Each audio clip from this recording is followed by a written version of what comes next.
The concept of art films is commonly opposed to conventions of large film industries like Hollywood, with its commercialized and repetitive ways of producing, publicizing, and showcasing their motion pictures.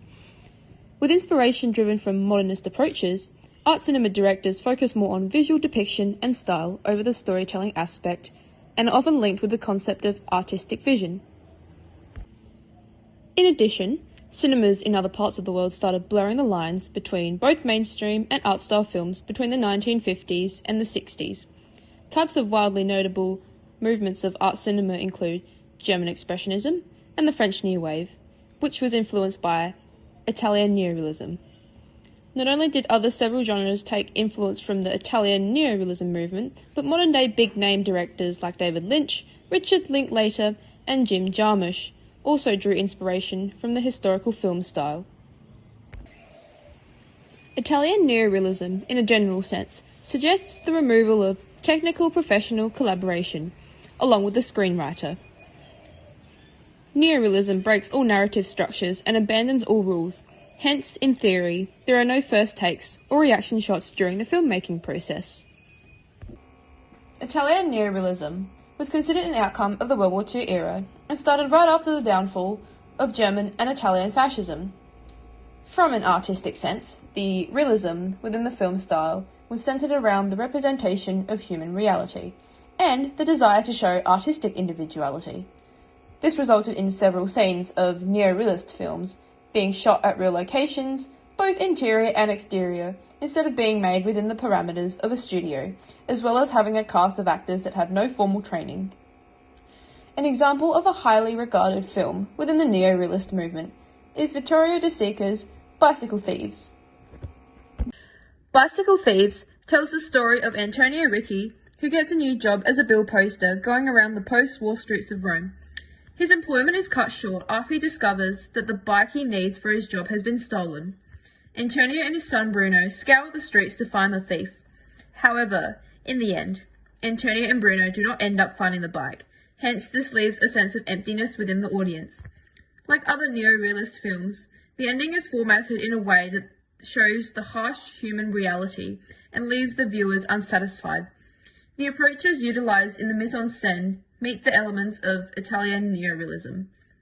The following two scenes will show how the components of Neo-Realism are used through the application of both settings and mise-en-scene. Around half an hour into the film, when Antonio and his son Bruno get off the tram wandering through the streets of Rome seeking help from others, within the establishing wide shot here, we can see that there are people in the background who appear as if they were going about their job. Behind the scenes, they are just ordinary townspeople going about their daily lives, instead of being background actors. Additionally, in several other shots for this scene, we can see many lower working class residents of Rome. For instance, like this shot showing Antonio and Bruno rummaging through bike parts, the surrounding citizens have no prior training in acting and are in fact just normal day-to-day workers who have been shot as part of the background. Prior to being cast in the film, the main actor was a factory worker and the son was cast off the streets. The idea of using actors as extras is rejected by having normal people as part of the setting, and thus this scene works well in the idea of depicting the raw reality of the post-war Italian society. Near the beginning of the film, when Antonio and his wife enter their house, from these shots we get a full glimpse of the interior, showing how cramped it is and how the furniture and ornaments are arranged so close to each other. For example, the kitchen and bedroom area appear arranged in a tight space. The interior design with the clustered arrangement of house ornaments reveals that the entire household is a family of average to low income workers. The scene was shot in the dull public housing project on the northern outskirts of Rome. The average-looking furniture and utensils also really add to the mundanity of the lower working-class homes of Italy. Italian Neo-Realism is heavily focused on depicting the realities that come with living in a war-torn, struggling and working-class society.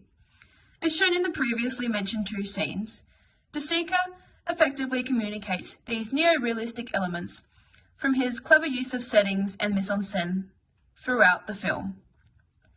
from having the entire filming done in real locations, casting citizens off the streets, and to objects and furniture displayed in an unorderly fashion.